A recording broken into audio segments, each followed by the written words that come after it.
High বন্ধুরা, এই যে দেখো আমি সিংড়া বানানো দেখাচ্ছি। এই যে দেখো আগে থেকে বেলে রেখেছি। পুরো ভিডিওটা একদিন পুরোটা দেখাবো, পুরো সিংড়াটা শুরু থেকে। আর এই যে দেখো, আর এই যে দেখো আলু দিলাম, এই দেখো চারদিকে জলটা দিয়ে দিলাম, দেখতে পাচ্ছ।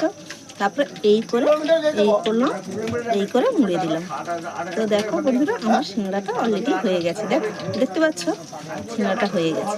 আমার এটা দোকানে বানাচ্ছি, তো তাই একটু হয়তো দেখাতে ডিস্টার্ব হচ্ছে। আর তোমাদের একদিন ভালো করে দেখাবো। অনেক দিদিভাই বলে এসে দোকানে, দিদিভাই কি চিট দিয়ে সিংড়া বানাচ্ছ, এটাকে কি চিট দিয়ে মোড়াও কি, জলটা কি, এ জলটা তো ওরা জল বলে জানে না, বলে কি এতে কিছু মিশিয়েছো। আমি বলি না, এটা জল, শুধু প্লেন জল। তো যারা জানো না আমি তাদের বলে দিচ্ছি যে এটা জল থাকে, জলটা দিয়ে সিংড়াটা মুড়তে হয়। তো বন্ধুরা এই দেখো, টাটা বন্ধুরা, আবার একদিন ভালো করে ভিডিওটা দেখাবো। Bye bye.